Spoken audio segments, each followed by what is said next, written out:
تو ان واقعات سے ہمیں سبق کیا ملتا ہے کہ دیکھو ہمیں بھی ان لوگوں کی زندگی سے سبق حاصل کرنا چاہیے. سب سے پہلی اس میں جہاد کی اہمیت پتہ چلتی ہے. تو ہمیں اپنی فوج کو موٹیویٹ کرنا چاہیے. فوج کی اس طرح سے برائی کرنا کہ فوجیوں کا جذبہ ہی ختم ہونا شروع ہو جائے, یہ طریقہ کبھی بھی ٹھیک. کوئی عیب ہے بیان کرو, اصلاح کی کوشش کرو, لیکن یہ کہنا یہ ہیں ہی چور, یہ ہیں ہی ایسے, اس کا نقصان یہ ہوگا کہ جو آپ کے لیے لڑ رہا ہے نا میدان میں اس کو موٹیویشن نہیں ملے گی. لوگ کہتے ہیں ہم ان فوجیوں کو تھوڑی کہتے ہیں, ہم تو ان کے افسروں کو کہتے ہیں. وہ بھائی جو ماتحت ہوتا ہے وہ اپنے افسروں ہی کے کہنے پہ آگے لڑ رہا ہوتا ہے. تو کبھی بھی اپنے ملک کے دفاع پہ سمجھوتا مت کرو. میں نہیں کہہ رہا یہ دودھ کے دھلے ہوئے لوگ ہیں, میں نہیں کہہ رہا, لیکن ایک مخالفت اعتدال سے, اتنا آگے مت بڑھو کہ افورڈ نہ کر سکو. سمجھ رہے ہو؟ تو جہاد کی اہمیت بھی اس سے پتہ چلتی ہے.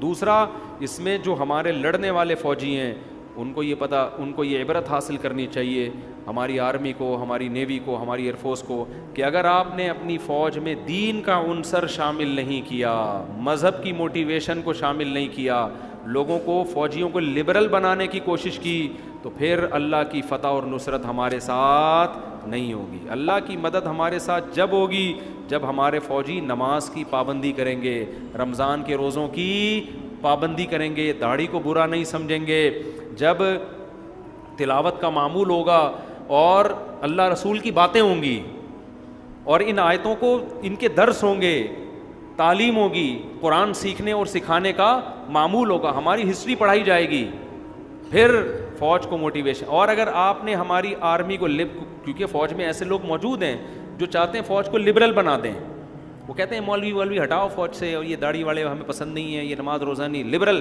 تو میرے بھائی جس دن آپ نے اپنی فوج کو لبرل بنا دیا تو پھر اللہ کی مدد ہٹ جائے گی, شہادت کا جذبہ ختم ہو جائے گا. یہ بھی ہمیں ان آیتوں سے سبق ملتا ہے.